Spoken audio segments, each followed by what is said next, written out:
പ്രവാചകന്മാരുടെ മറുഭാഗത്തെ പ്രതിയോഗികളില്ലേ, അവരെ എല്ലാവരെയും കൂടി കൂട്ടിയാൽ അവരെല്ലാരെ കുഫറും, കേരളത്തിലെ സമസ്തയുടെ കുഫറും 2 തുലാസിൽ വെച്ച സമസ്തയുടെ കുഫർ കനന്തുവും.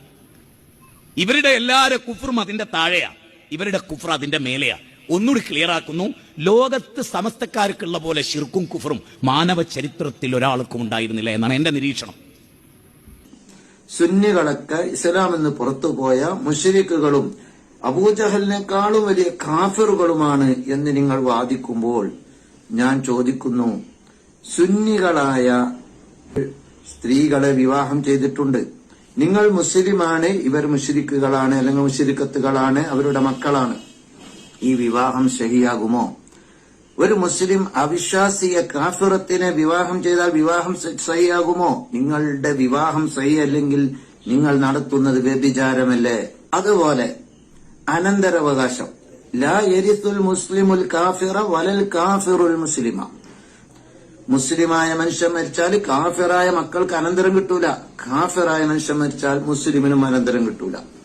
ഇത് വിശുദ്ധമായ തിരുനബി പഠിപ്പിച്ചതാണ്. ഞാൻ ചോദിക്കുന്നു, നിങ്ങളുടെ വാപ്പ മുസ്ലിം ആയിരുന്നില്ലല്ലോ, അവർ കുത്തുബിയത്ത് ഓതുന്നവരും മാല എഴുതുന്നവരും, ഈ ബാലുശ്ശേരി തന്നെ പറയുന്നുണ്ട്, മൗലൂദ് ഓതുകയും മാല ചൊല്ലുകയും ചെയ്യുന്ന ആളായിരുന്നു എന്റെ ഉമ്മാന്ന്. ആ ഉമ്മയുടെയും വാപ്പയുടെയും അനന്തര സ്വത്ത് നിങ്ങൾ എടുക്കലില്ലേ? ഒരു കാഫിറിന്റെ അനന്തര സ്വത്ത് മുസ്ലിം എടുക്കാൻ പാടുണ്ടോ? സുന്നികൾ ഇമാമത്ത് നിൽക്കുമ്പോൾ നിങ്ങൾ മഅ്മൂമായി നിൽക്കാറില്ലേ? ഞാൻ ചോദിക്കുന്നു, കാഫിറായ അബൂജഹല് ഇമാമത്ത് നിന്നാൽ നിങ്ങൾ മഅ്മൂമാകുമോ? സുന്നികള് അബൂജഹലിനെക്കാട്ടി വലിയ മുശ്രിക്കും കാഫിറുമാണ്, ഫിർഔനിനെക്കാട്ടി വലിയ മുശ്രിക്കും കാഫിറുമാണെന്ന് പറയുന്ന നിങ്ങൾ എന്തിന് ഞങ്ങളെ ഇമാമായി തുടർന്ന് നിസ്കരിക്കുന്നു? കാഫിറിനെ തുടർന്ന് നിസ്കരിച്ചാൽ നിസ്കാരം സഹിയാകോ? നിങ്ങൾക്ക് പൈസ കിട്ടുന്നിടത്ത്, അനന്തര സ്വത്ത് കിട്ടുന്നിടത്ത് നിങ്ങൾക്ക് കുഫറും ഇസ്ലാമൊന്നുമില്ല. പൈസന്റെ വിഷയത്തിൽ നിങ്ങൾ അത് കയ്യിലൊക്കെ വെച്ചിട്ടില്ല, അതൊക്കെ തിരിച്ചു കൊടുക്കുക. നിങ്ങൾ കാഫിറാണെന്ന് അബൂജഹലിനെക്കാട്ടും കുഫറാണെന്ന് വിശ്വസിക്കുന്ന, ഷിർക്കാണെന്ന് വിശ്വസിക്കുന്ന സുന്നികൾക്ക് എന്തിന് സലാം ചെല്ലണം?